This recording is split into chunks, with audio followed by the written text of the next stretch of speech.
Hey everyone, welcome to the original Next Level Gaming podcast. I am Mike Mullis, and I'm here with my two co-hosts for the night, Enrique Castellanos, and one of our original founders, Sean Foster, who is coming out with us tonight.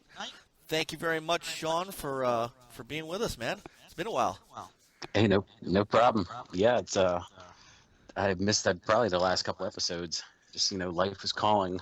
Hey, man, that's what happens, man. But we're glad to have you tonight, especially tonight. Enrique, how you doing, man? I'm good. I'm hanging in there. Excited to be back, and excited to have Sean on today too. So Yeah, and so Sean Enrique is gonna be one of our regulars, and Amber is off tonight. She had something going on, and unfortunately couldn't join us, but she should be back. I think she's coming back next week, and then after that she's on vacation. So we'll figure that out as we go. So, well, we had a kind of list of things that we wanted to talk about tonight, and over the weekend, of course, that kind of changed everything. So, like I said, it's great to have Sean on tonight because I think he, out of everybody that worked at NLG, is kind of best suited to really talk about things. As everybody knows, Nintendo President Satoru Iwata, he passed away on Saturday of a growth of a tumor, and it was very sudden. It took everybody by surprise.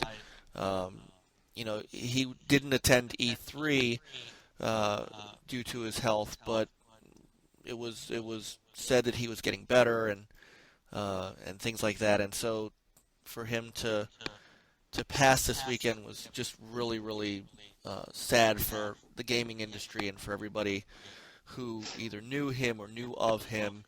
And for all the things that we had to talk about tonight, I thought we should put some of that on the back burner and talk about this man and kind of honor and tribute to Iwata-san and just kind of remember him. When we started Next Level Gaming, I don't think we were a year old, Sean, when he was appointed president of Nintendo. We had just started in what, 01? Yeah. He became the president and CEO of Nintendo in 2002. And yeah, he basically guided Nintendo into a different direction while Sony and Microsoft were doing their own thing. I mean, he's pretty much responsible for the Nintendo DS and the Wii system. For me, I mean, it's kind of personal. I've met him a couple times, 2004, 2005. Actually got to see him and Reggie in 2005, and they were really down to earth people. So yeah, this was a pretty big shock. I didn't even know about this. I was at my girlfriend Carrie's house when I actually got the news from you, Mike. And I was blown away. Cause I mean, a couple weeks ago, almost a month ago, he was, a Muppet on Nintendo's, digital E3 conference. And Yeah. he's been a face of Nintendo. I mean, I wrote on my website, it's like one of the Beatles dying, because you got Miyamoto, you have Reggie and him. It's to me personally, and to Nintendo fans out there, it's like basically one of the Beatles dying. This one's gonna sting for a while because Nintendo as a whole it's in transition, and we just basically lost our leader. So it's going to be pretty interesting to see what happens from here on out. But yeah, this was a pretty big shock. I'm still pretty shocked about it, and it's 2 days old. Yeah, Enrique, what's your experience going back with Nintendo? I mean, you're Sean, Enrique's kind of our age, so he's yeah. So my my experience goes back to the days of the Nintendo Entertainment System, and so I mean I've owned every Nintendo console up until the GameCube, really. And but yeah, I mean, they to me, a company that I don't think a lot of people know this, but they pretty much, I mean, saved the home console business. I mean, everyone remembers, the console business, Atari. After everyone jokes around about ET destroying the console industry, but Nintendo kind of came in and really revitalized the game console industry here in North America. And he was part of that movement. I mean, he's certainly a legend in the industry, an icon, if you will. Sean, you mentioned, I mean, he was kind of the brains behind probably Nintendo's most successful years, launching two of the most successful platforms in the DS and the Wii. So certainly a shock, to the industry. Very sad news. And actually, I don't know if you guys heard, but there's a petition for I think it's over 13,000 supporters are petitioning an amiibo figure for Iwata. I've seen that. Yeah, so I think that's really cool, and that speaks to kind of speaks to the legend, if you will. Well, and also they I'm wanted actually, to. I'm actually one of those 13,000 people that signed that petition. Oh, they also they're starting to ask Nintendo to put Balloon Fighter into Smash Brothers. Oh wow, yeah. I mean, remember that was his game, Kirby. He had Kirby, a hand, and really he programmed games forever. I mean, he wasn't just.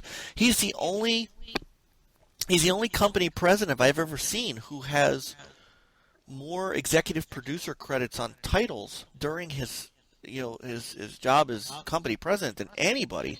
And he's gone back. He saved Earthbound from utter destruction. Rewrote that code by himself. He was a programmer at heart. He was a coder at heart, and that's what he grew up through the Nintendo ranks doing. It was amazing because one of the things that we were shocked about when Hiroshi Yamauchi retired in 2002, that he was appointed, and not another member of the Yamauchi family who founded Nintendo.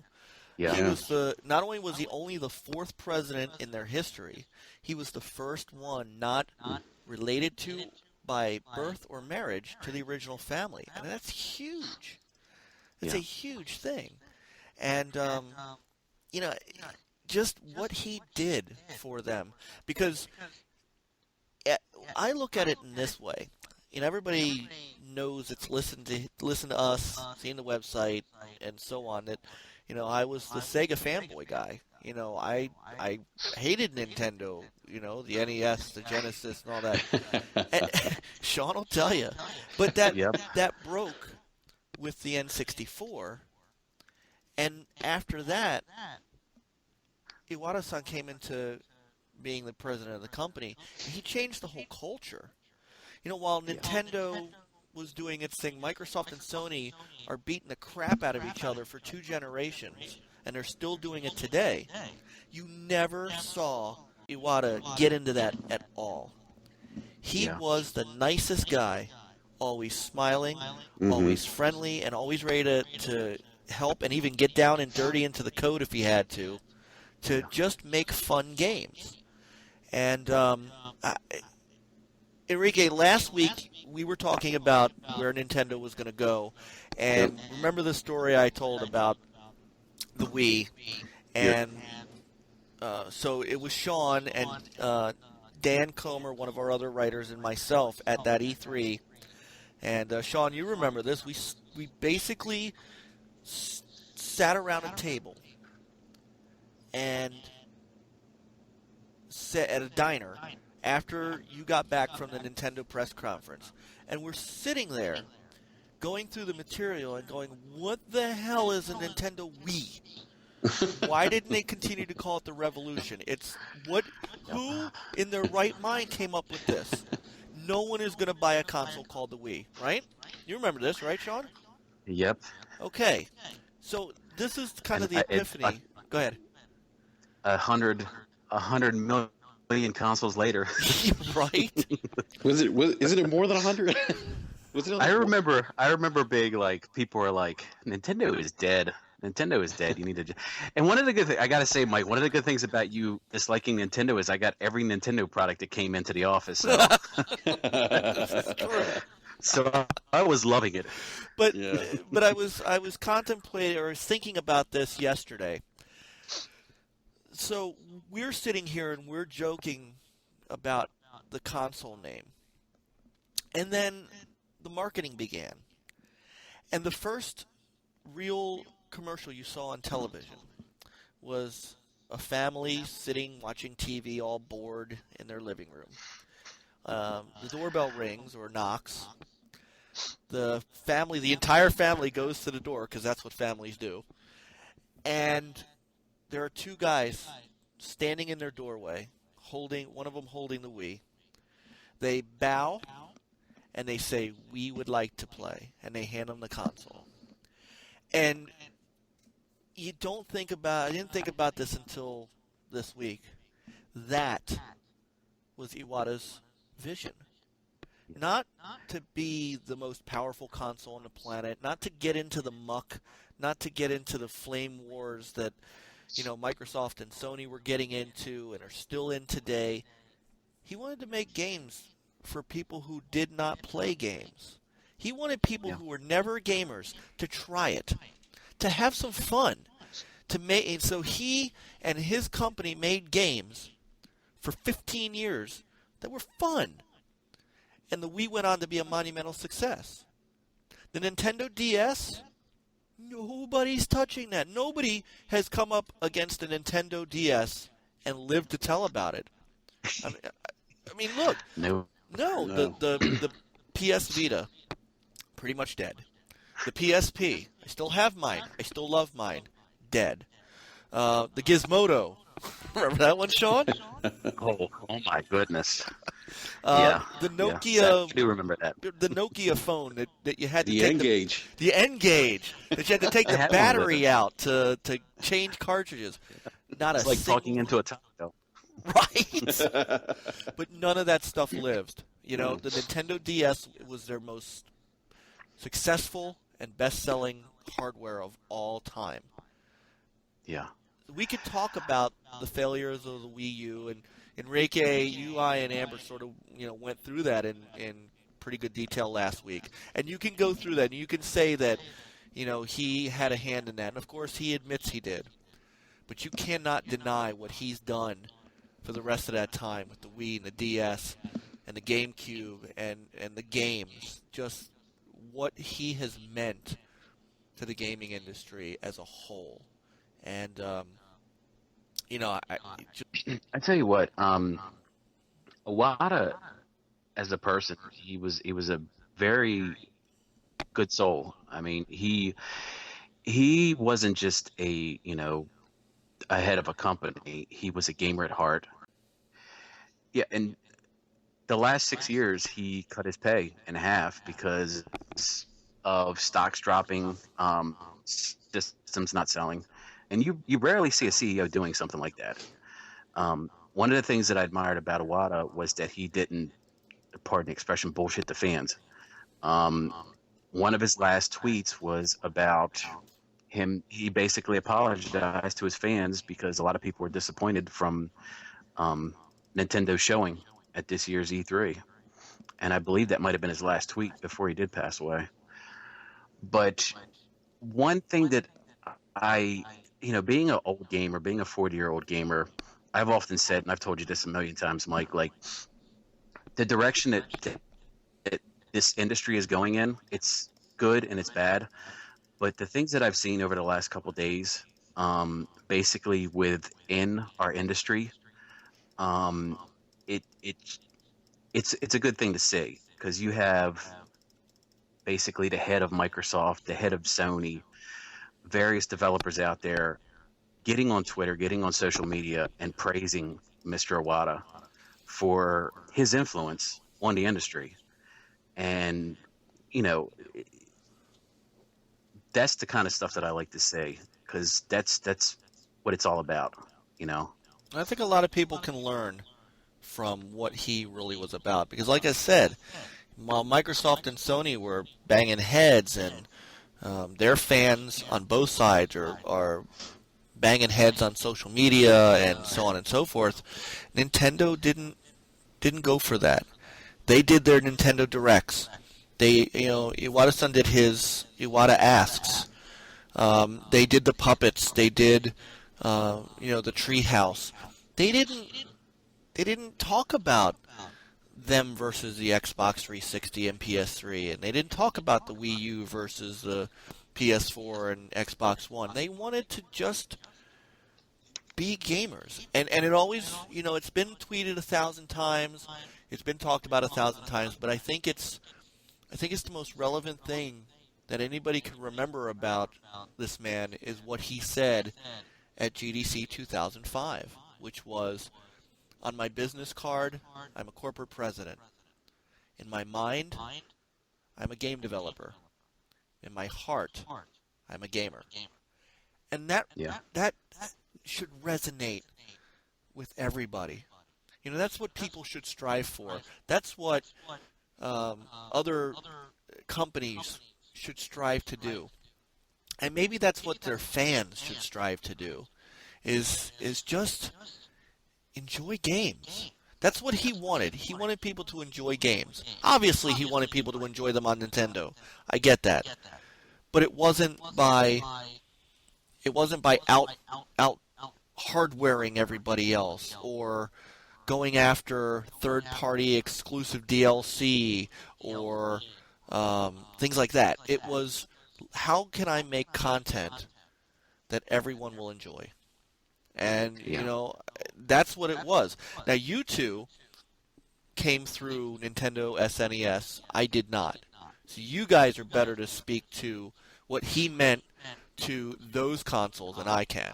So whichever one of you guys wants to expand on that. Enrique, we've sort of talked a lot, so come on in and Well, so Sean, I gotta ask, were you a Nintendo Power subscriber? Yes, I was. I've since magazine one. I was basically a diehard Nintendo guy up Yeah. until now. So I had to ask. I forget there was another magazine that was out before Nintendo Power. Was it like Nintendo Fan Club? Does that ring a bell? I don't remember. n- no. I growing up, because I'm 40 years old, I remember receiving the first Nintendo Power with the little clay Mario on the front, and Uh-huh. I was hooked. Every year I would beg my parents to just resubscribe, or Yeah. I'd run away. So had the posters hanging up on the wall. Yeah. But yeah, day one. I know a lot of people started off on Atari, but Nintendo was basically what got me into loving video games. was Yeah. it called Nintendo Fun Club News? That's what it was. Okay, I found it. Yeah, that's what it was. I Started remember in that's the first publication I remember started getting in from them. 1987. Yep. Oh, wow. And then it turned to Nintendo Power. Yeah. So, Mike, you said something about, him being a core gamer at heart. And I don't remember the exact quotes, but he related gaming to, and I think a lot of people forget about this, especially some of the console warriors out there, that at its very essence, gaming really is just about entertainment, and having fun.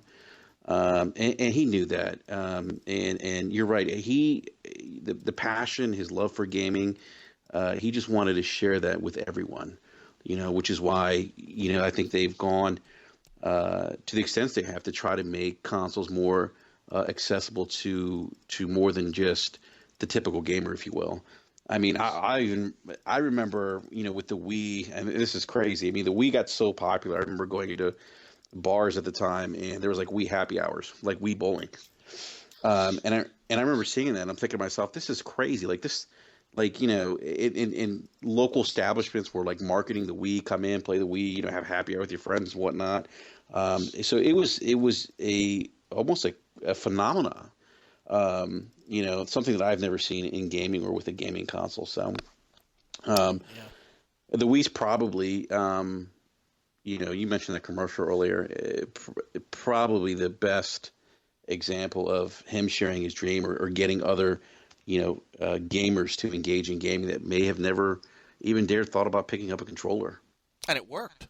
Yeah, it That's worked the thing. perfectly. It worked. Yeah. And it Yeah. worked to great success. People can like I said, we can talk about the Wii U, and I think it's fair. But you can't deny what he did with the Wii. Also, I wanted to just really quick clarify something. We said that he did not attend E3 because of health reasons. That was E3 2014. I meant to say that.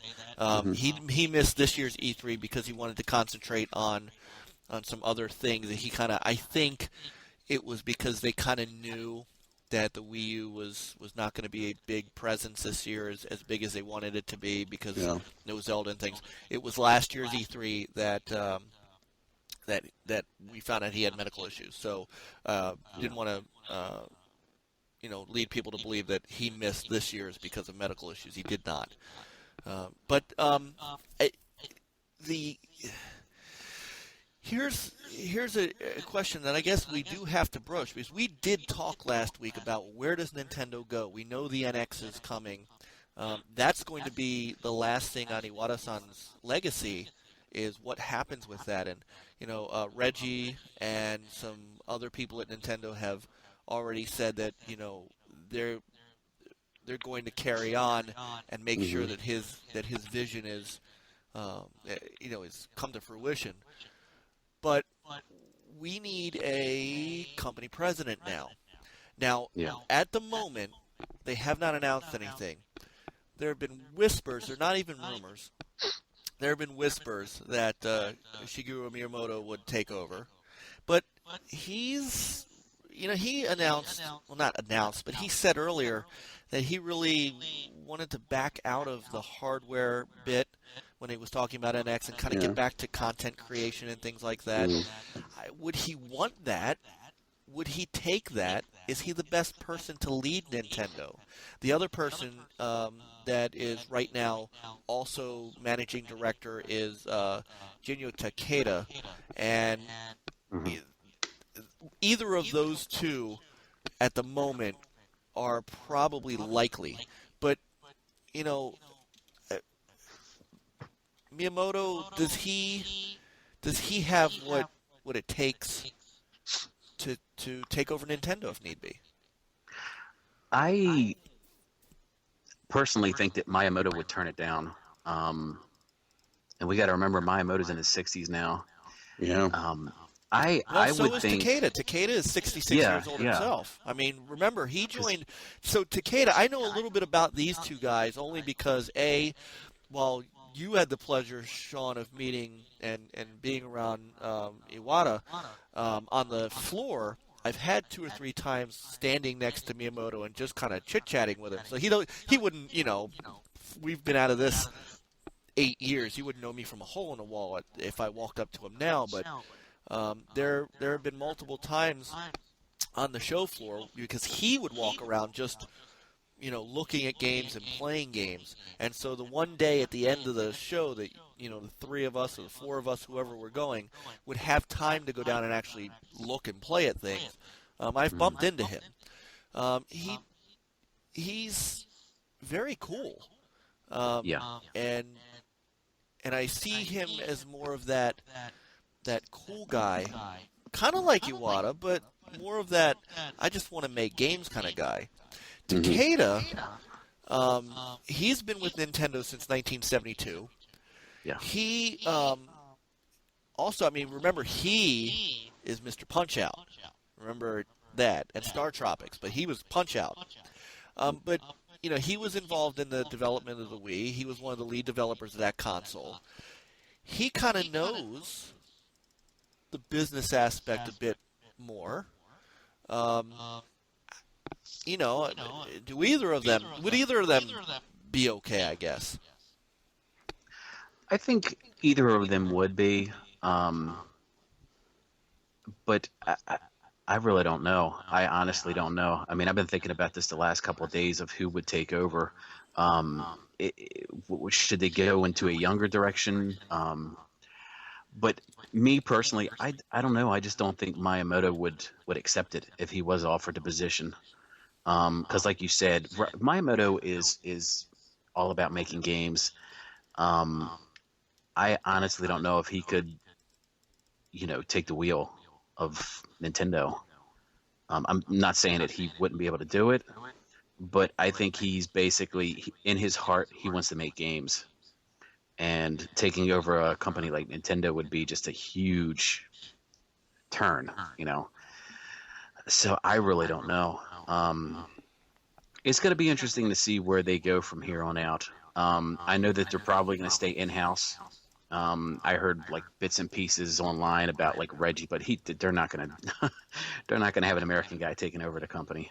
Um, He may become CEO of Nintendo America because uh, Iwata did that in 2013. So I could yeah, see Reggie becoming CEO of the American side. yeah, Yeah. because he's currently COO. So yeah, you probably are right about that. And Reggie is up for the job Mm, for Nintendo of America. that dude has some good Nintendo clout. I love his Yeah, videos, man. I love his videos. He's very passionate. he likes making fun of himself too, which is yeah, Yes. he's. But So yeah, it's. I think a lot of because I've been on Miiverse the last 48 hours since the death, and basically everybody on Miiverse is talking about this. It's a lot of people are shocked, and at being part of the Nintendo fanboy community. I mean, we're kind of like a tight knit family, and it feels like we lost one of our own. I mean, he's just to me, this is shocking. I mean, I still can't believe it. It's pretty shocking. I mean, I feel bad for him. Um, is he's survived by his wife Kyoko. Um, I can only imagine what she's going through. It's just sad all around. It's been a sad week, it has. and this is gonna sting for a while. And It's well, and look, the three of us are getting on that mid age. I don't want to call it middle age, but but think about this. So I'm 41. Sean, you're 40. Enrique, yeah, you're 25. 45. 25. I'm So just joking. 38. so 38. Yeah. he's just a kid still. Now, Iwata was 14 years older than me. Yeah. 14 years. Yeah, He's it's just crazy. way, He was not. way too young. He was not an old man by any stretch of the imagination. No. No, You young. know, I mean, if you think about it, when Hiroshi Yamauchi passed away a couple years ago, he was 85. Yeah. He was still, even though he gave up the president job to Iwata in 2002, he still stood as the chairman of the board of directors until '05. So I mean, he was. I mean, we're talking about somebody who was even older when he stepped down. Iwata had a lot of time left to Yeah. do things, and No, he did. just it's heartbreaking on many levels.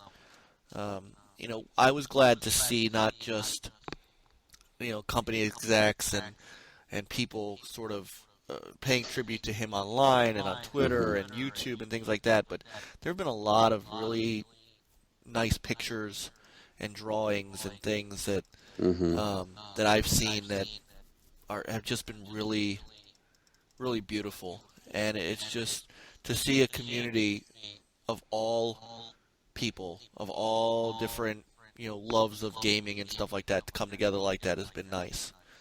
It's been good to see, and Yeah. I'm happy for that, even in a sad occasion like this. You know, the show will go on, and Nintendo will go on because they need to, number one, and because Iwata would want that. Yeah. And here's to hoping that his legacy carries through. Because Reggie said it best, we won't feel the effects of him being gone yet for years to come because of everything he's done for the industry and everything that he's done for gaming. I mean, it's just he wasn't just a president, and that's something that's going to be missed. You know. Yeah. Yeah. Yeah. So Definitely. One last thing I want to say before we head into a different direction on this podcast. You asked what Nintendo means to me. I grew up on Nintendo. When I was going through my 20s, most people, like in their 20s, when they have problems and stuff, they turn to drugs and they turn to alcohol and stuff. I turned to Nintendo, and it got me through some hard times. So it's something that's always going to be with me. And I know, like, people will say, like, there's a 40-year-old guy talking about Nintendo and how Nintendo is important to him. It's nice to, like, come home from working a 12-hour day and just sitting back and playing, A Link to the Past or Super Mario Brothers 3. It's there's no rule out there that says that you can't go back and revisit your childhood. You can't go back and play those old games that you loved. And that's something that I try to do at least 2 or 3 times a week because, no matter how old we get, we're still gamers, and it's still good to go back and play these games that we grew up with. And that, to me, that's what Nintendo means. It's my childhood, and it got me through a lot of weird, crazy, hard times growing up, and I owe a lot to the company. So, Iwata, rest in peace. You will be missed. No, it's I go back to my childhood too, and just thinking of Nintendo and some of the great things that they've done for the industry. I think we forget about that, and it's unfortunately that tragedies like this, when they happen, kind of make us go back and think about the good times. You know what I mean? I think Exactly. often we get a little bit too cynical and wrapped up in the day to day, and it's unfortunate when tragedies happen like this, the death of a legend in our industry, that we go back, we start thinking about the good times. I know I've gone back and thought about the times, playing Nintendo Entertainment System, Super Nintendo, Nintendo, the NES to this day is probably my favorite console. Just so many fond memories of some of the first franchises I played on the NES, Metal Gear, Metroid. Wow, I remember the first Metroid, and the experience that I had with that. The first time I played Zelda. So, it's I guess if there's any positive that comes out of any of this, it's that we can remember a legend and remember the positive things that he and this company have done for the industry. So that's my take on all this. that's a very good take. Um, well, like I said, I didn't break into Nintendo until the N64, so I don't have the pedigree that you guys have with Nintendo stuff.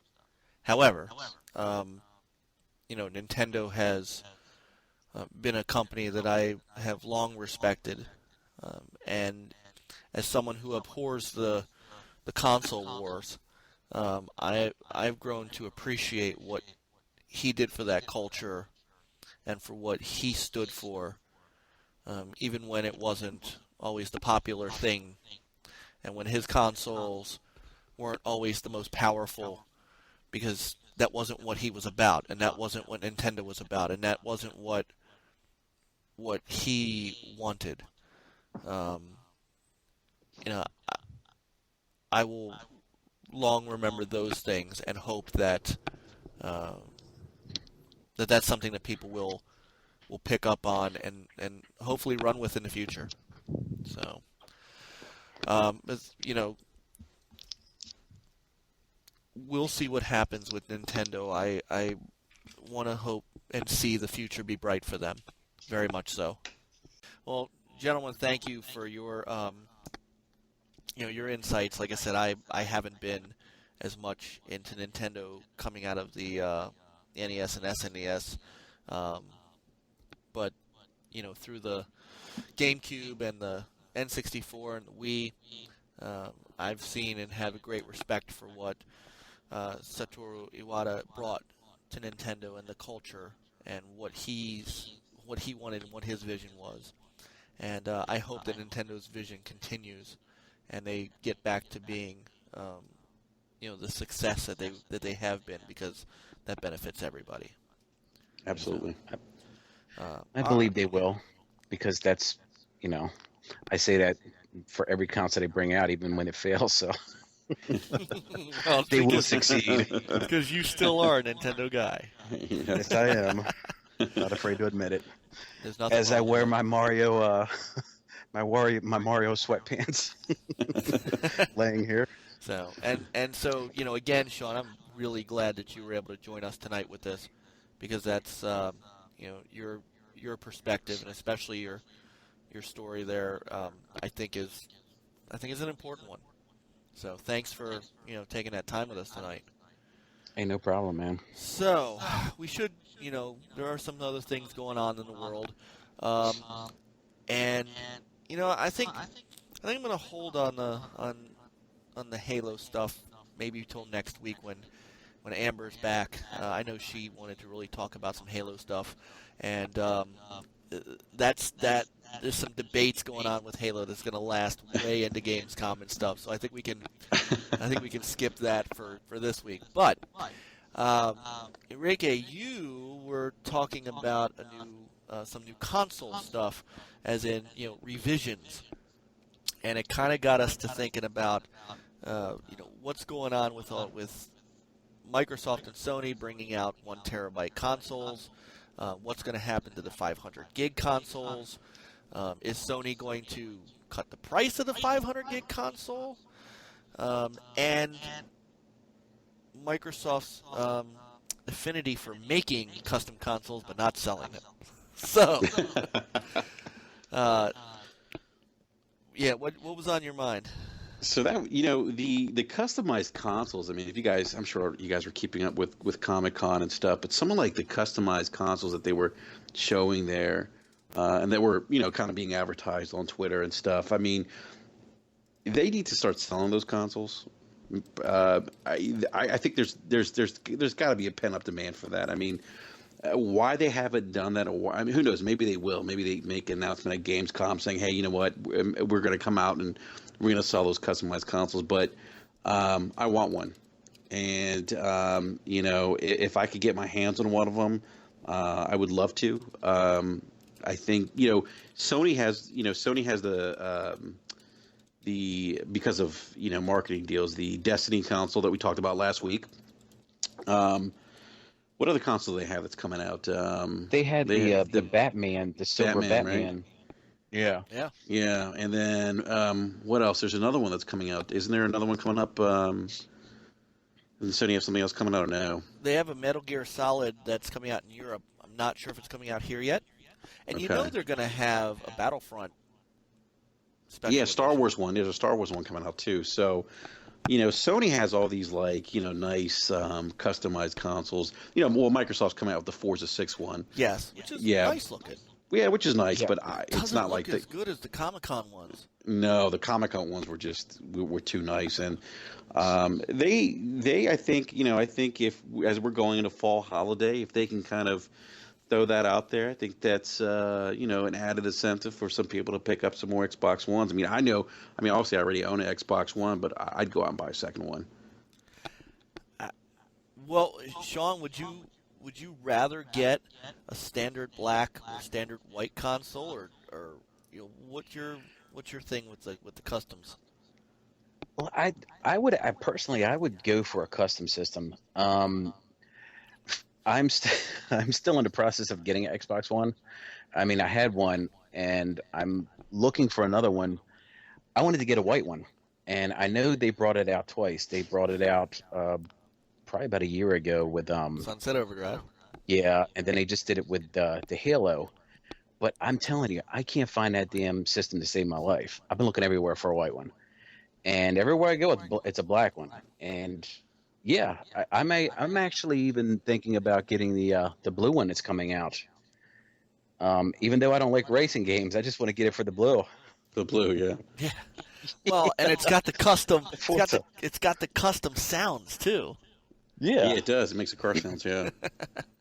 Um, I don't understand why Microsoft won't sell the ones that they make, that they either give away or they make 5 of them and give them out to cool people. I- the the Titanfall console, for starters. They don't think they understand how many of those they would have sold. Because remember when the white console came out with Sunset Overdrive and it was a limited edition and they sold out almost immediately? I mean, Yeah. they sold a ton of them until they Well, ran out and didn't make them anymore. Do you know well, how Mike, many? I remember you commented on a Facebook post that I put up probably about 4 or 5 months ago, and I don't know if it was bogus or not, but it was a red system that was supposedly going to have the Gears of War bundle, and you're like, that's bogus. But I was like, man, that system kicks ass, and I definitely would have ran out and bought a red one. Yeah. And now But they're bundling Gears of War Ultimate Edition Hmm. with every Xbox One, but there's no special Xbox One for it. I mean, it doesn't make any sense. Look at The Witcher. So Microsoft had what I consider a half-hearted marketing deal with The Witcher, right? It was a great deal. Oh yeah, it was so Yeah. great that Microsoft allowed everybody to review it on PS4. they allowed Sony to run videos on it. You can't find a single Battlefront Xbox One video on Xbox.com, or on their YouTube page, but you find Witcher videos on the Sony pages. But anyway, they made a custom Witcher 3 console, which looked beast. It looked great. Yeah. But you could only win it on Bing rewards. You couldn't buy the yeah, stupid thing. I don't get it. The Comic-Con stuff looks awesome. Even if they just put out 1,000 of each to start, people would buy them in droves. Uh, it, I, and it's almost like on the Xbox Wire site, the news site, when they were showing them off and talking about how you can win them at Comic Con, and I actually entered the drawing on the Xbox One because you could do that.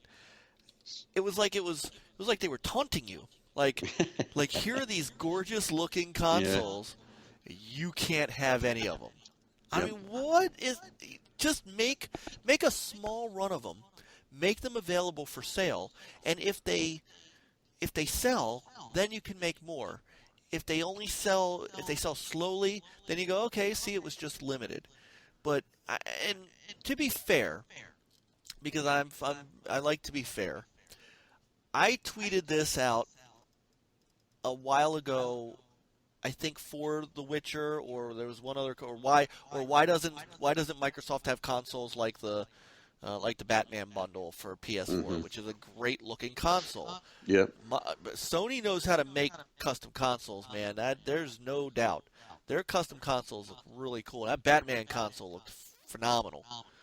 But Aaron Greenberg did tweet me back, and he did say it costs a lot more to manufacture those than it does to manufacture the standard ones. I understand that. I really do. But you got to kick in. And you gotta make it so that there are people who really do want that console, and maybe a custom console is what will drive them over the fence to get it, and that's what they need.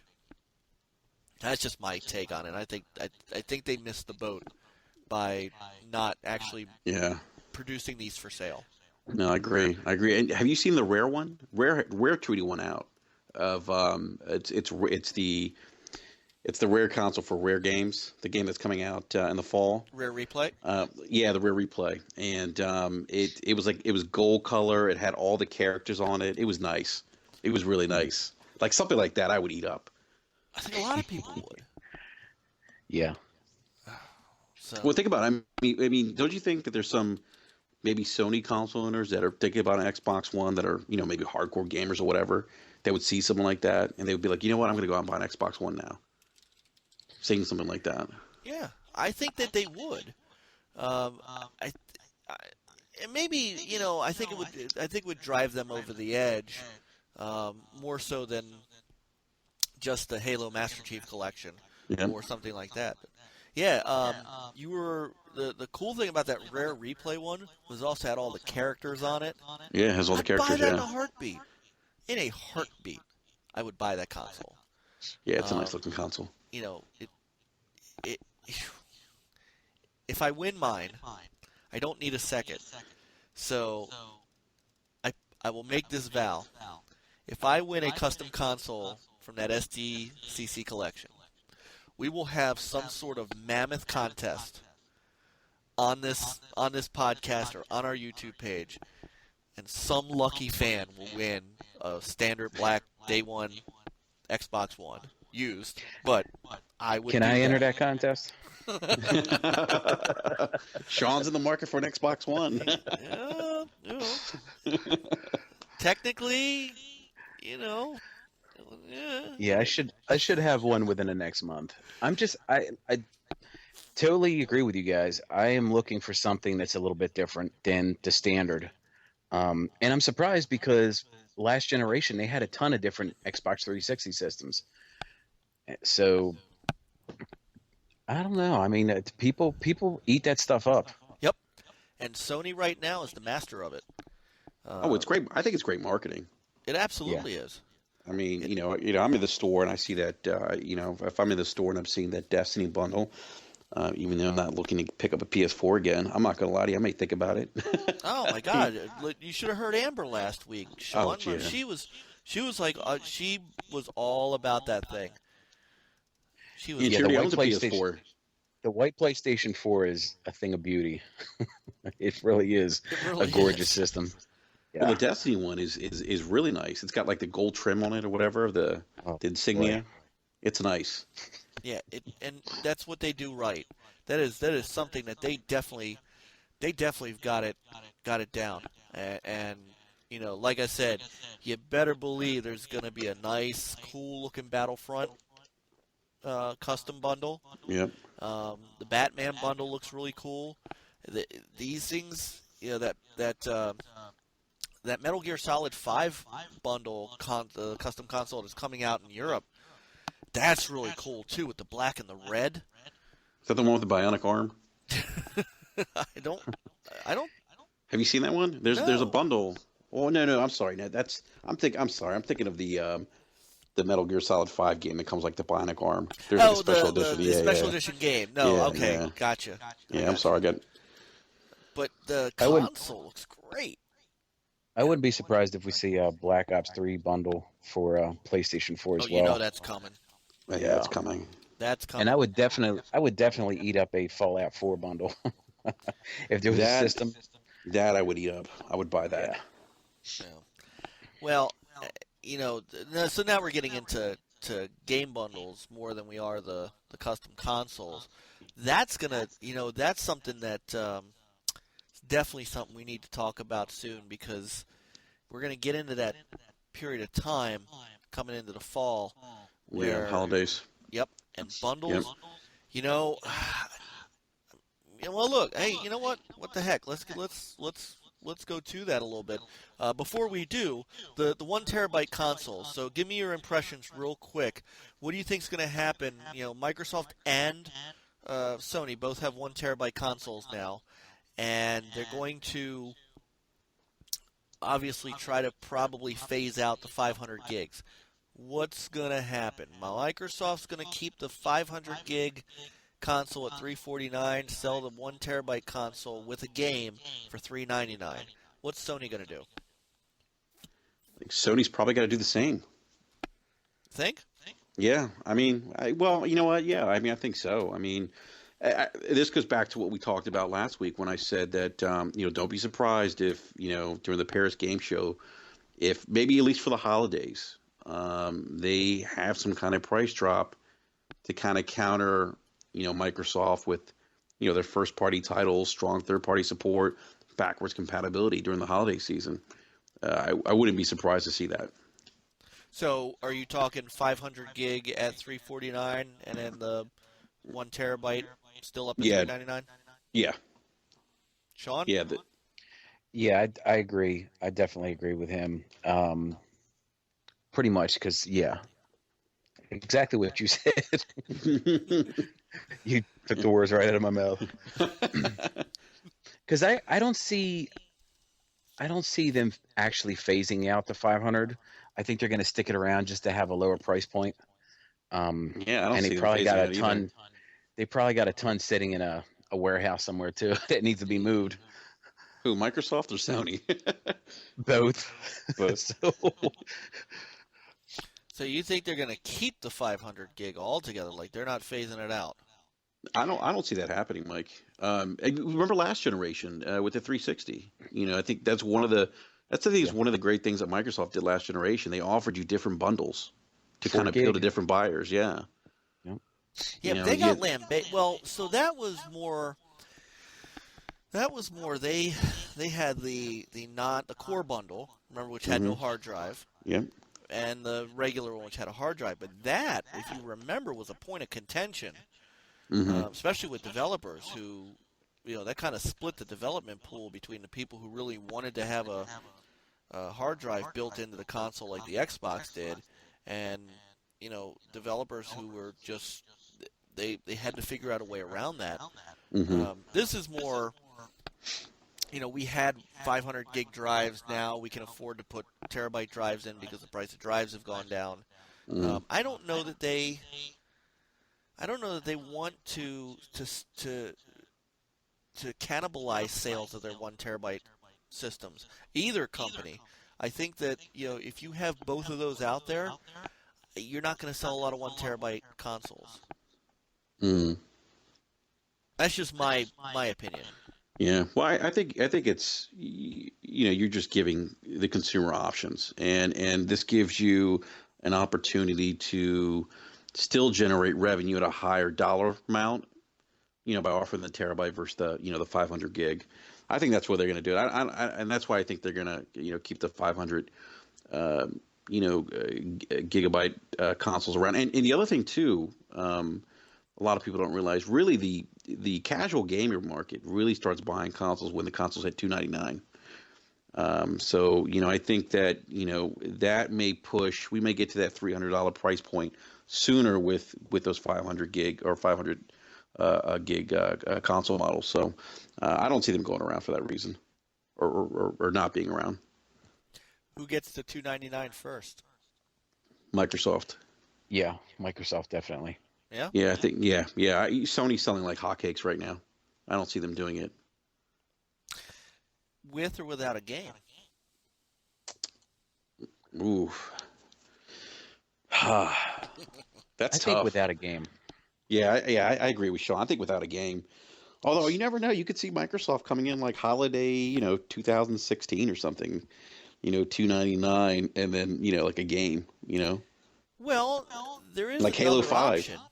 Well, I don't know. No, they're not doing Halo 5. But there is another option. And this is something that you want to talk about. I can't believe that Microsoft is not doing this everywhere. Little few people know this. But in Australia, I believe that there's actually a real thing. There is an Xbox One indie game bundle in Australia. Yeah, it's Australia. Yep. That would be, it's called the ID at Xbox console bundle. Mm. That would be the perfect $299 console, or the Rare Replay bundle. The Rare Replay it's going to be $30, right? Yep. hmm It could be digital too. It can be right, and it can be digital. It's one of those things that there are ways to get a game in there and still charge $299 without breaking yourself. Because look, that Assassin's Creed Unity bundle, which they are still selling, probably cost them a decent amount of money to put together. because it's not just Black Flag. They had to pay for Unity. Mm-hmm. Hmm. The Master Chief Collection, it's their game. They take a wash on that. Yeah. But if you really want to drive that price down, and you include a smaller game, even if it's a small game, you really could open yourself up. The question is how fast do they want to get there? I don't think it's this. I think you're right, Enrique. I think it's 2016. Yeah, I mean, it also depends on sales too. I mean, but I could see 2016. It also depends on how aggressive not only Phil Spencer is, but how aggressive Satya Nadella wants to be. I mean, Yeah. I kind of wanted to. I've always wanted to talk about this. I think we all know that the price of the Xbox One at launch was wrong, right? Oh yeah, it was Yeah. overpriced. And I bought it. I bought it at launch. I I pre-ordered did it. too. But I think we all know that was incorrectly priced. Yep. I always thought that console, even with Kinect, should be $399. Period. Mm-hmm. I think if they launched it at $399, you have a whole different landscape. Absolutely. My thought process is Satya Nadella takes over as CEO of Microsoft from Steve Ballmer. Nadella and Phil Spencer, who is, at that time, the new head of Xbox, probably sit down and have a conversation. And they probably both agree the console's too high priced. Now, I don't agree with them taking Kinect out of the box to lower the price, but I still think that the whole reason they're sitting at $349 today is not because they're having a fire sale or they're desperate or all that BS you see on Twitter. I think they both understand that their console was not correctly priced, and $399 without Kinect wasn't going to do it. $349 without Kinect was where they wanted to be. I firmly believe if Phil Spencer was leading Xbox at the time the Xbox One was announced, well, it would be a different console than it is when it launched, but I think that price point would have been way different. Yeah. Yeah, I agree with that. Yeah, I was one of the ones that even when they announced $499, I knew I was going to buy it, but it still raised an eyebrow because it was expensive. I mean, $500, and we all remember what happened with the PlayStation 3. Yeah. Being super expensive at launch. So it was kind of an eye opener, and it definitely, I think, obviously, I mean, it had an impact at launch. And if you're weighing, $499 versus $399. I think a lot of people are going to go for the $399. Yep. Especially when you're unsure about what their plans are for used games and things like that. Yes. I don't want to dredge all that up again. No. We can talk about that till the cows come home. Yeah. And obviously, that's not the Xbox One that we have today. No. For better or worse, depending on whether or not you wanted to have that stuff. Mm-hmm. But there's an interesting battle coming, and maybe we can finish up with this, and then we'll push some of the stuff that we're going to talk about with Halo and frame rates maybe the next week. But I think this bears repeating from our last podcast. We sort of touched on it, but I think this is an important thing. Microsoft is in a very interesting position, but a very dangerous position. They have a stacked holiday lineup. There's no doubt about it. They have probably of all three consoles, they have the most powerful lineup in gaming. They probably have. They very well may have one of the best holiday lineups in a very long time for any company.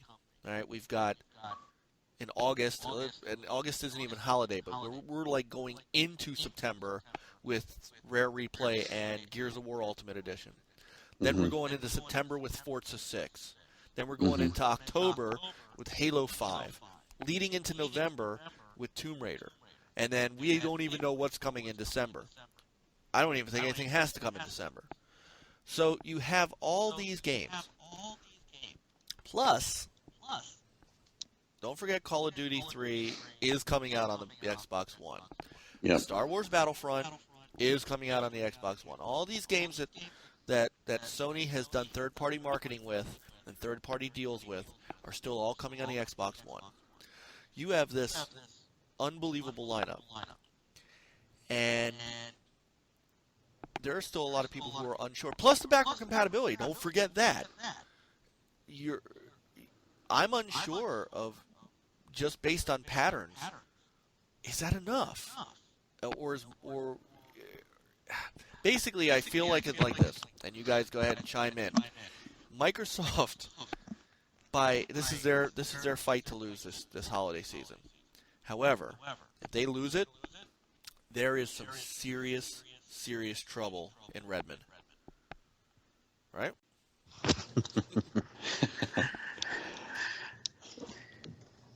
You know, I it's. Let's go ahead, Sean. I think I'll pass.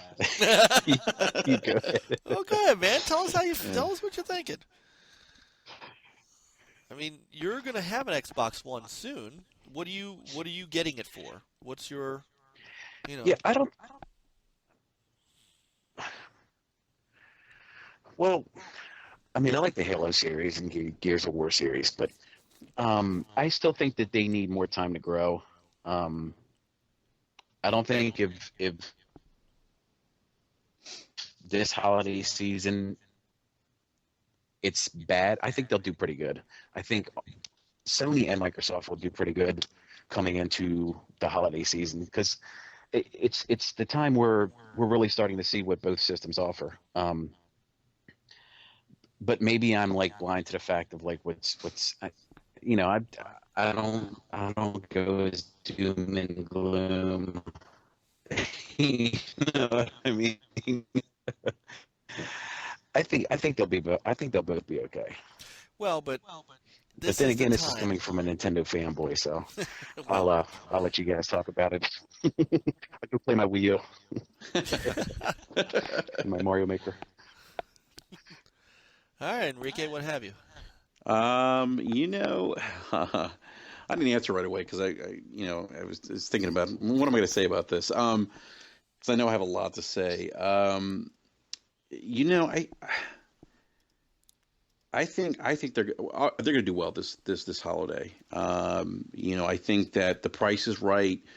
They're coming stacked, like you said. I mean, they have a strong, first party lineup, and they have a great mix of third party support too. And then we talk about backwards compatibility. That's huge. They need to market that. They absolutely need to like put that in the front of a box and say you could play your old 360 games. They need that. It's something that they just need to beat. Just beat in the minds of gamers. We do backwards compatibility. The competition doesn't. And I think that's huge. That's a huge selling point.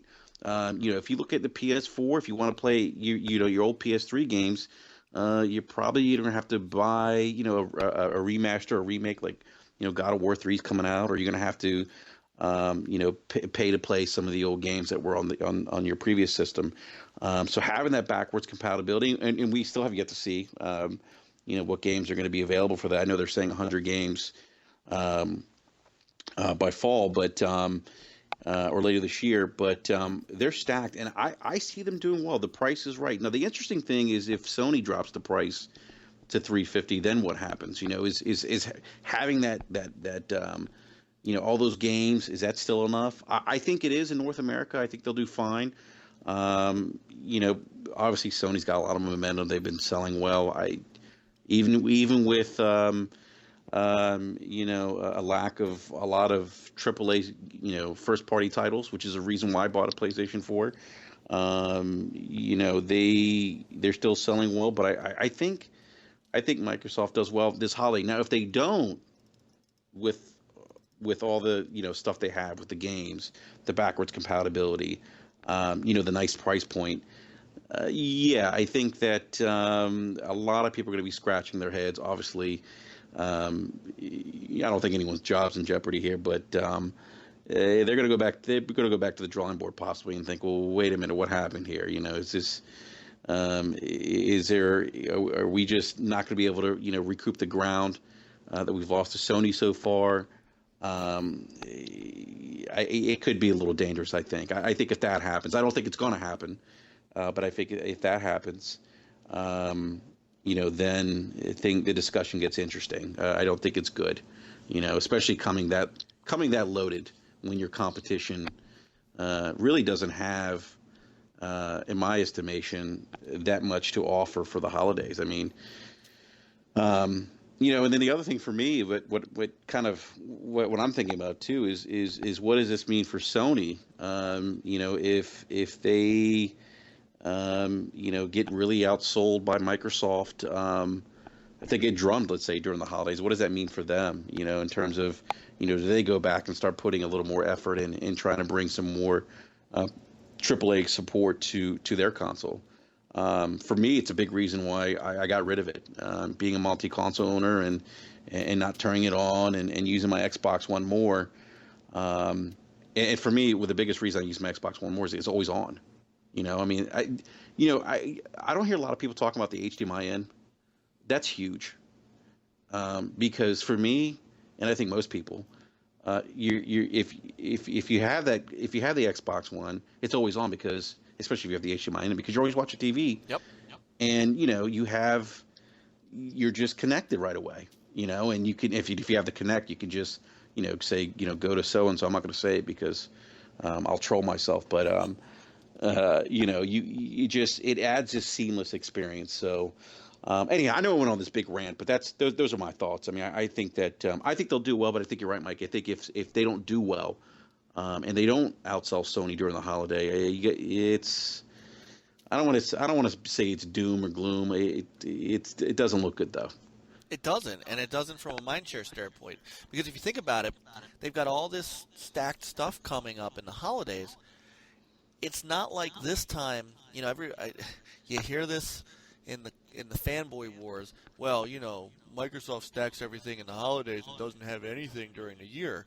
Well, that's not going to be the case in 2016, because in 2016 at Gamescom they're about to show 3 games that are coming out then, which are Crackdown and Quantum Break and Scalebound.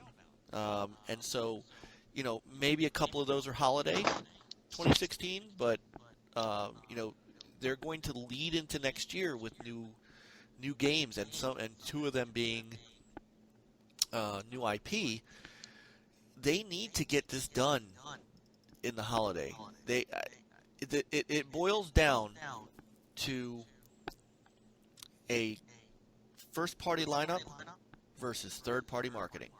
It honestly does. If we're looking at it from a standpoint of who's doing what as far as what they're trying to sell through, honestly, it's Halo 5 versus a month of map packs. It's Forza 6 or Gears of War Ultimate if you want, or Tomb Raider versus a custom Battlefront console. Both of those games, Battlefront and Call of Duty, as we said earlier, are coming out on the Xbox One. Mm-hmm. But the marketing for Sony, especially with the map packs, we talked about whether or not the map packs. This is going to answer my question: are the map packs going to be the difference for the PlayStation with Call of Duty? This is going to answer that question very fast. Will that propel the PlayStation 4 to outsell the Xbox One during the holiday? And I think if it does, then Microsoft is going to they're going to be in trouble, because if you can't sell Halo and you can't sell consoles with Halo more than PlayStation will sell with Call of Duty and Battlefront, you need to rethink things. And don't forget that we have a pattern, which, you know what? You can leave me nasty comments below. That's perfectly fine. I'm going to call out some of my Xbox brethren out there. You guys don't buy games very well, especially first-party IP. Sunset Overdrive should have sold a hell of a lot more than it did. That And was a great game. the fact that Phil Spencer won't talk about sales for that game and just says, well, we're glad to have it in the Xbox portfolio, tells me he is not happy with those sales. Insomniac, if that game sold like it should have, Insomniac would be bouncing off the walls talking about how great that game sold. They aren't. The fact is that Sunset Overdrive, Forza Horizon 2, games like that don't even chart in sales numbers, and that's a travesty. So now we're looking at the holiday season. Are Xbox gamers going to go out and get Tomb Raider? I mean, we know they're going to buy Forza 6 because Forza 5 did over 1 million. Forza 6 is going to sell. I think Halo 5 will do fine. Halo 5 is going to do fine, yeah. But there are other games out there that may not. And you know, where are the Xbox gamers buying games? So it is something that has to be concerning a little bit, and that leads into the holiday. And are those games going to be the what propels Microsoft to quote unquote winning the holiday, or can Sony ride the back of Call of Duty and Battlefront? Yeah. It goes. I think what holiday 2014 showed us was that, at least for consumers, they want deals. So pricing is going to play into this. Bundles, bundles are going to play into this. And at least for Microsoft now it's pricing and software. So, again, I think they should take holiday 2015. There's no reason for them not to. But I kind of think like what you were just saying. If they don't, it could rock a little bit of consumer confidence in possibly the Xbox brand. As much as I hate to say that, because I love the Xbox. It's been my console of choice this generation. And I hope that they do well. But yeah, I think sometimes consumer perception is everything. And it certainly would. It wouldn't help. Yeah. No. Sean, any final thoughts on the? I pretty much agree with both you guys. I think it's going to come down to deals as well, pricing and deals, because that's what happened last year. They dropped the price and it started selling a whole lot better. They do have a great lineup. So it's going to be pretty interesting to see how this plays out. It's going to be a pretty interesting next 4 to 5 months, pretty much for every company. So, yeah, you got that right. Yeah, I think so long as they have the price point, and Sony doesn't drop the price, they're going to be okay. Again, that's just based on holiday last year. So, but it's going to be interesting, and. I'd be curious again. I know I talked about this last week, but I'm interested to see how Sony's going to react. If Sony's just banking on kind of Microsoft's old recipe for success, getting all these, third-party deals, these marketing deals, these bundles and everything. Is Sony kind of rolling the dice on that, and just thinking, hey, you know what? We've got the momentum, and now we got all this great third-party support. We got all these marketing deals. We're going to be okay. I mean, I'm interested too to see how they're going to do this holiday, and if maybe they're rolling the dice too, but not having, no real AAA exclusives until 2016. But that goes back to your point, Mike. I mean, if people start buying these games, these bundles, and the DLC, what does that mean? So it's going to be interesting, but we'll see what happens. All right. Well, we haven't gone 2.5 hours tonight, but I think we've covered some great ground, and I do want to hold on to some things for the following couple of weeks, because look, we got Gamescom coming up, some good stuff to talk about, and I do want to to broach some upcoming things soon. I think there's one thing that we ought to real quick just round table, and then we'll call it a night. Um, some interestingly big news coming out of Konami. Uh, we all know that they are falling out with Kojima Productions, and Hideo Kojima will be gone from Konami if he's not already. But today, it's been floating around sites and media that Konami has once again, because they did it once before and then put his name back on, they've pulled the name, the Hideo Kojima production, they've pulled that off of the Metal Gear Solid box, and it's almost like they don't want people to know that he's developed this game. The hell is going on over there? That's crazy. I mean, you know what? I almost feel like, and who knows? We don't know what happened internally. I mean, he could have gone in there and really pissed some people off, But regardless, I mean, to take his name off the game is shocking, considering the history of the franchise and what he's meant to Konami. So I was like, when I saw this, I was like, oh my God, I can't believe this is happening. Like, this is crazy. Like, what's going on over there? It's almost like a soap opera.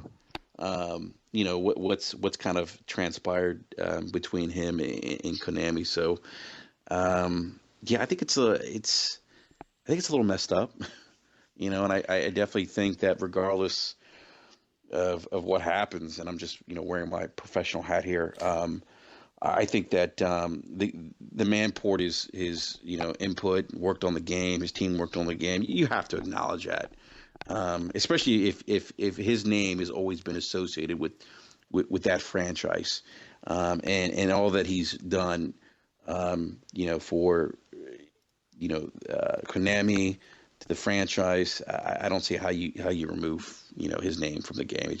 It doesn't make sense to me. Yeah. Yeah, I totally agree.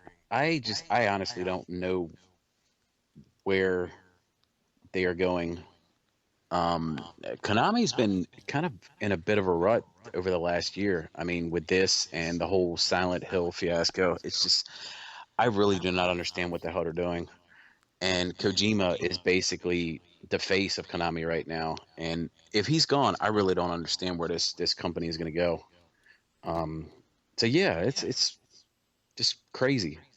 Yeah, well, Sean brings up a good point. I mean, to me, he's always been really the face of Konami for the better part of at least my gaming life. So it's weird. It's really weird. Well, it is, and Konami has sort of fallen from its perch, much like it's weird to see what's happened between Eastern developers and Western developers, and as older gamers, Yeah. you see this shift that Konami once, this was the company that wasn't just Metal Gear, because it wasn't just Metal Gear on the NES, it wasn't just that kind of, it was Rocket Knight Adventures, Mm-hmm. Castlevania, Yes, Castlevania. Teenage Mutant Ninja Turtles. I mean, it's not like they Blades were of Steel. Blades of Silent Steel. Hill? Yeah, right. Blades of Steel. Right. Silent Hill. Double Dribble. I mean, this is not a company that was like a one-hit wonder with Metal Gear. No. They no. were, I remember when they started putting their games out on the Sega Genesis, and everybody was like, "Oh my God!" They were like a kingmaker. It's crazy to see that they've sort of shrunk away and gone back to kind of what they originally have been doing, which is, pachinko machines and slot machines and things like that, and are pulling away from the whole gaming gambit. After Metal Gear Solid 5 and after Pro Evolution Soccer 2016. They don't have anything coming. I think that's it. They're going back to what they used to do in the 70s. And you're starting to see these changes from Eastern developers that have lost that clout that they used to have. I mean, look at Sega. You have no idea how that upsets me to see what Sega has done and where they've gone in the last 20 years. Watching them go from the at one point the number one console maker in the planet with the Genesis to where they are today, which is basically nothing, and making things for Japanese slot machines or mobile. I'm sorry, they're going mobile. They're going mobile. They're going mobile, and they might show a new console game at Tokyo Game Show. Well, I tell you one thing, the light at the end of the tunnel for people like us who grew up on these Japanese games, you have a lot of these developers leaving these companies and going to like Kickstart and stuff like that, and just basically getting the gamers to finance their own visions. And you're seeing a lot of that now. Yeah. And I would not be surprised if Kojima just started his own company and, did some kind of Kickstart. Because a lot of these people are doing it. The guy who developed Castlevania, Mega Man, it's Shenmue, it's... Yeah, you're right. I mean, these guys are going off to Kickstarter, and I don't foresee Kojima going to Kickstarter, though. I think that he is still a powerful developer, and I don't know, it's pie in the sky. Does he go to Sony? Well, I think he goes to one of them. I don't think he goes to Microsoft. I don't see him go to Microsoft. I don't see him going to Microsoft.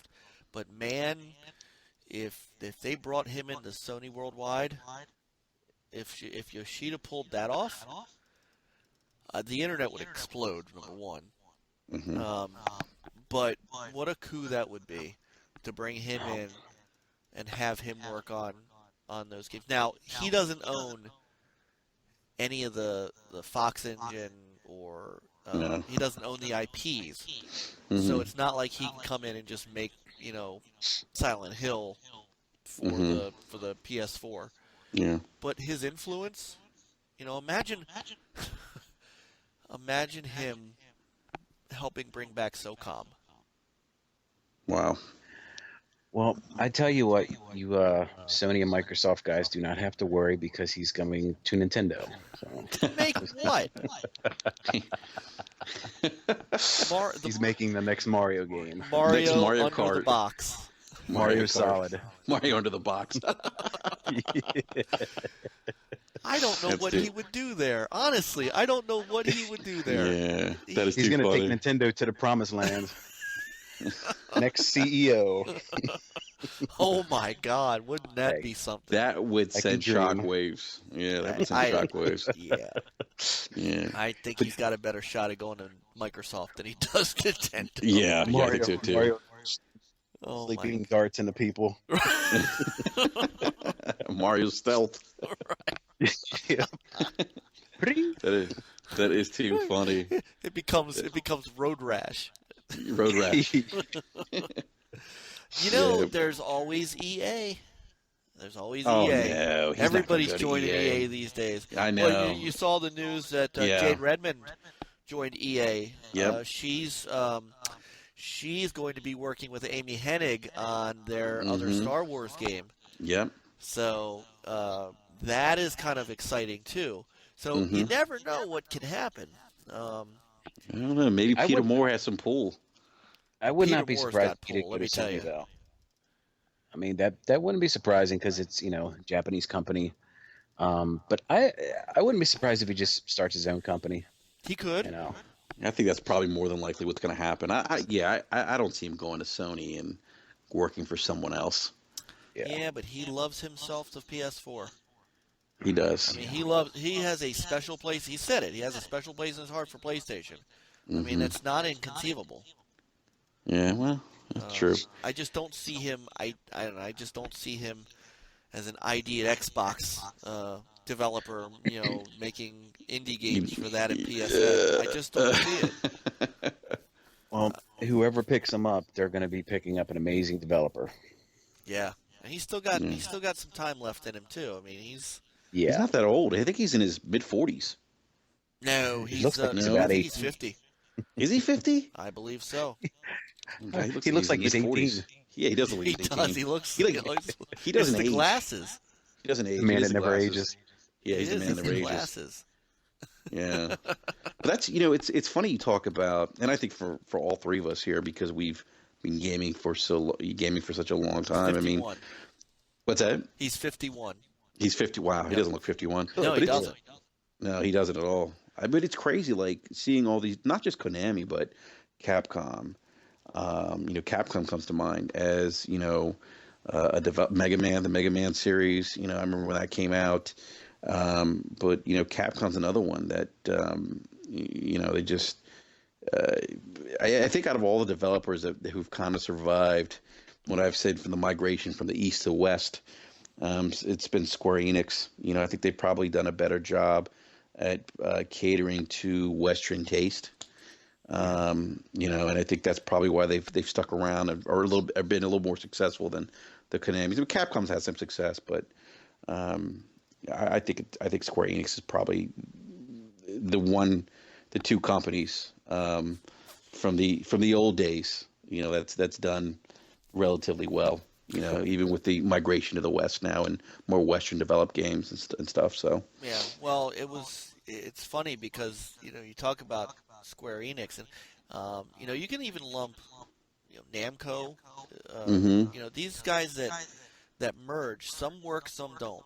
Sega Sammy hasn't worked. that Really hasn't worked. But Square Enix worked really well, and they merged. So again, going back to our next level gaming days, Sean, they merged in what was it, 2003, I think, was when they became Square Enix. We reported on that too, and then they own Taito, and they own Eidos. So all of those that they got after the right IPs, because remember Eidos brought in, of course, Tomb Raider Yep. and Hitman and Yep. Deus Ex, Yep. all three who have games coming out now. Mhm. Legacy of Kain, which I can't believe has not been remade. Isn't that crazy? It was one of my favorite. It was a good game. Oh my God, Legacy of Kain was just so. And it was so. The gameplay was so innovative. Mm-hmm. Going back and forth between the soul world and the real world, Yep. and you use that to get through walls, and I mean, and this stuff you don't see that anymore. So Square Enix, I mean, they bought the right things. They did. Namco Bandai, they do okay. They're not as big, but Namco, they still have some great IP as well. They have the Dragon Ball series, they have the Ace Combat series, they have the Pac-Man series. They've got Tekken coming. They've got good games that they're bringing out here and there. Those guys have sort of survived, but Sega, Konami, Capcom is surviving honestly because I think Sony is helping them a great deal. They're co-funding and co-developing and co-marketing Street Fighter V. They've got some sort of good hook in with them for the Street Fighter series that I think is going to be lucrative for Capcom and successful for Sony.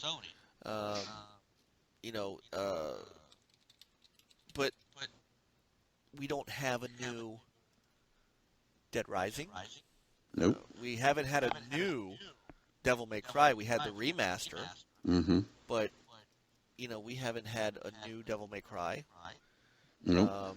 We haven't seen Uh, what else I mean, there are other big Where's games. Mega Man? Well, Mega Man, right? That's gone. Bionic Commando, remember that game?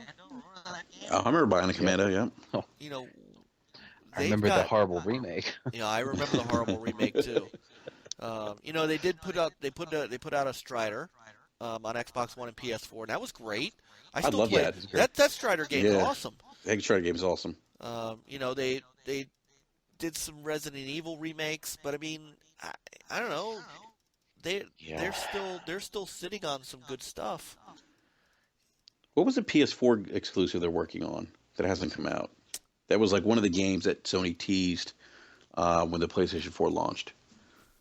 They showed videos of it. You're right. Deep Down. Deep down, Yeah, and that's still that it's game. like it's in limbo. It kind of is because there's no date for it. No. I remember when it. You're right. I remember when they announced it, and then they had a beta, Mm-hmm. and then it was like an internal beta. Then they were supposed to have a public beta, which they delayed, Mm-hmm. and then it was supposed to come out last summer. Then it was delayed till this year. We're in July, and I don't think I've heard anything. We may see it. Thinking about it, we may see it at Tokyo Game Show.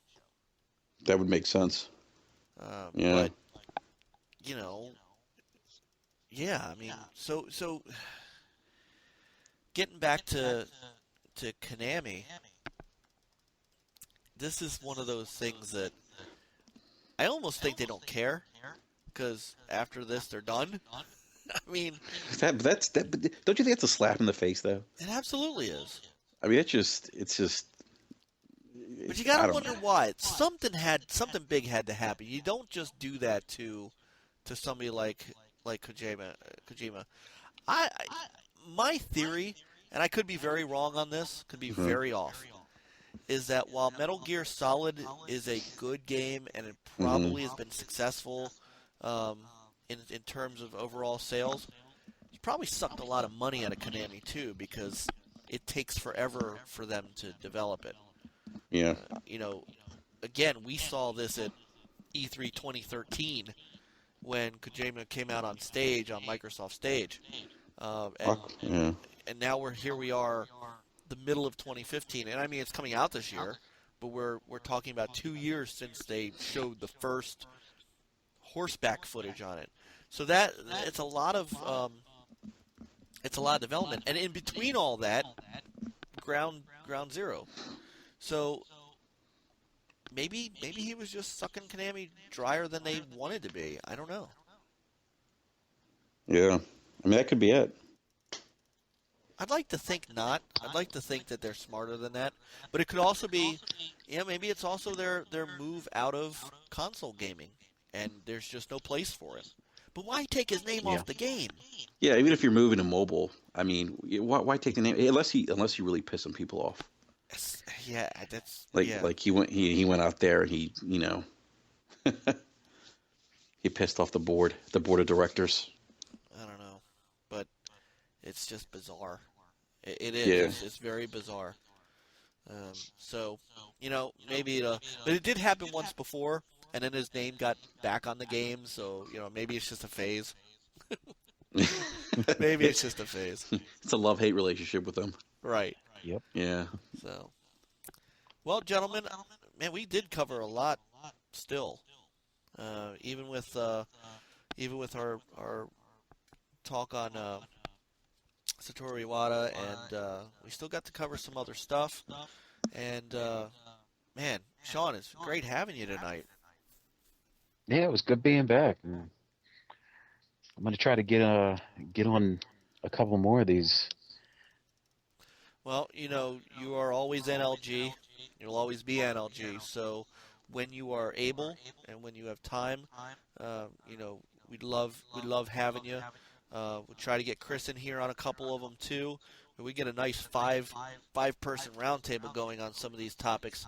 This could be a 7-hour podcast, but man, it'd be awesome. and hopefully you'll get a chance to meet Amber. She's if you got to listen to our last podcast if you haven't already. She's dynamite, and Sean, she is die hard Destiny fan. yep, I mean, it's Uh, the what is she playing the game at the same time on both consoles? yeah. She had Yeah. both headsets in her wow. ear, but she also had what was that? She had a custom Wii U, didn't she? Yeah, I forget what she had. It was either the Wind Waker or the Was it the Majora's Wind Mask, Waker? or was it the Majora's Mask? She had the It's the Majora's Wind Mask Waker. 3DS. 3DS. Okay. Yeah, Yeah. she's custom. Yeah, she goes after the custom consoles, and she's as big a Nintendo person as anybody. Oh yeah, she's a big Nintendo fan too. Yeah. You guys would get along great. Yeah. Oh yeah, I'll definitely have to come back on then. All right, very cool. All right, well, listen, guys. As usual, let me go through the particulars of what we're hoping for. Down below in our comments section, please leave your comments. Fanboys, it's not for you. If you've got a legitimate, if you have a legitimate comment, anything you'd like to talk about, hey, if you've got some Nintendo memories and things you'd like to share with us, please, please, please share them in the comments below. We'd love to hear your tributes to Satoru Iwata and what he's done for Nintendo and gaming. Also, please subscribe to our channel if you haven't already. That way you know when our new podcasts and videos are coming out. I am working on a Surface Pro 3 Xbox gaming video that should hit Friday. Just got to finish it up, and I didn't want it to coincide with our podcast so much. So if you subscribe to our channel, you will find out when that hits. Also, follow us on Twitter at OG_NL Gaming. Also, Sean has his own project that he's been working on. Tell him about your site, Sean. Yeah, my website is InsideGamingOnline.com. I just started it up a couple of months ago, and you can also reach me at Sean at InsideGamingOnline.com. We basically cover pretty much everything, Nintendo, Microsoft, Sony, and we're heavy into indie scene as well. We got to show our love to the indie scene because I believe that is a very important part of the industry right now. So got to show that indie love. Absolutely. And so follow us on Twitter, follow his site, and gentlemen, we will reconvene next week and Yep. start getting some of the other stuff that's coming up for Gamescom and for the holiday season. And man, it should be at least a good couple months of gaming coming up. Definitely. You know, Windows 10 is about to launch. King's Quest is about to launch. That's all I can't done. believe King's Quest is coming back out. That's awesome. I am totally looking forward to that. Yep, that is mine day one. So, Yeah. anyway, with that, thank you guys so much for hanging out with us, our listeners. Thank you guys for being with us for this other hour and a half of fun. We'll see you guys next week, and from all of us here at the Original Next Level Gaming, good night, game on.